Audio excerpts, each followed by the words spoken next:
I've always had an innate desire to seek truth. Albert Einstein, with the theory of relativity, wanted to know what was really going on in the world. I realized that I had been perceiving the world upside down. When I was 11 years old, my mother contracted brain cancer. They had cut open her skull, and she died from that shortly thereafter.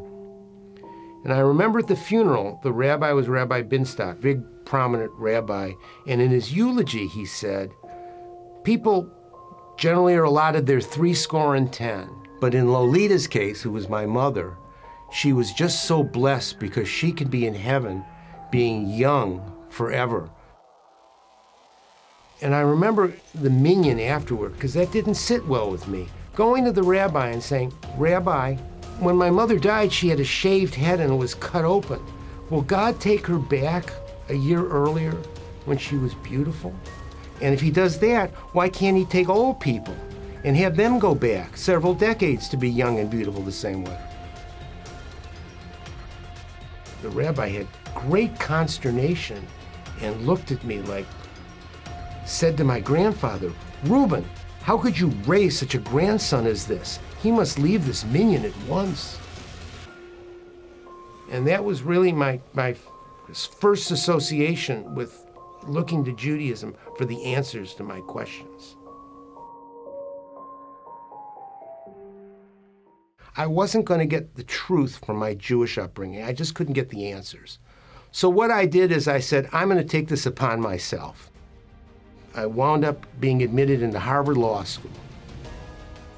And I remember the first day I went there, going under the portals of the Harvard Yard with the emblem and the motto above and the wrought iron that said Veritas, and the meaning Latin for truth. And I thought this was going to be the real place where I was going to finally accomplish my quest for truth.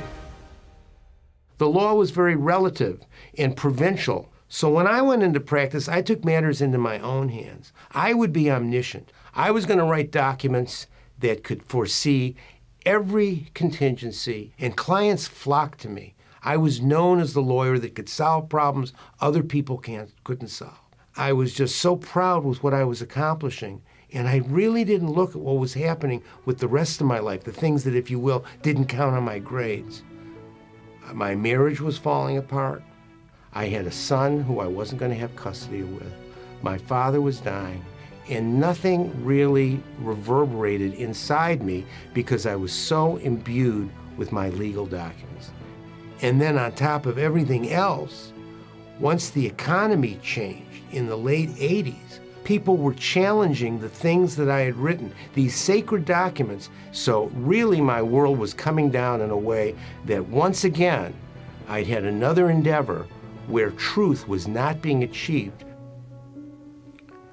And in the midst of all that,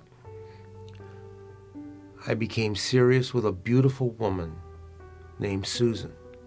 There was something different about her. She had a tremendous caring and kindness to me and my son in a way that was soothing and was an unguent to how frayed I was feeling at that time. So when she broached with me that we should go to a church, to a Passover dinner that was conducted by a Jewish follower of Jesus Christ, which made no sense to me, she had to take me kicking and screaming. But when I went, he spoke about the connection between the bondage of the slaves in Egypt, and Jesus is talking about the bondage and the slavery imposed by sin. I felt like Helen Keller at the well when she felt like the water and started saying the words in her hands. Every page of that Bible talks to you about the limits of the law, and that the documents, if your heart is not in it, aren't worth the paper that they're written on. To think that something such as himself, perfect, would die so that I could get the rewards as if I had met the law when I hadn't, was something that was incredibly meaningful for me.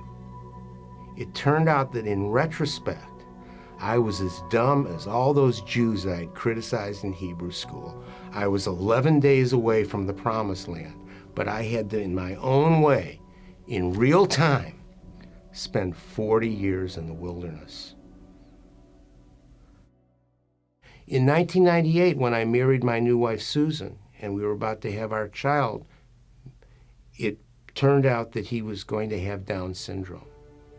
I'd had a tough enough life as it was, with my mother dying early and the things that I'd been up against, and they were working out right now.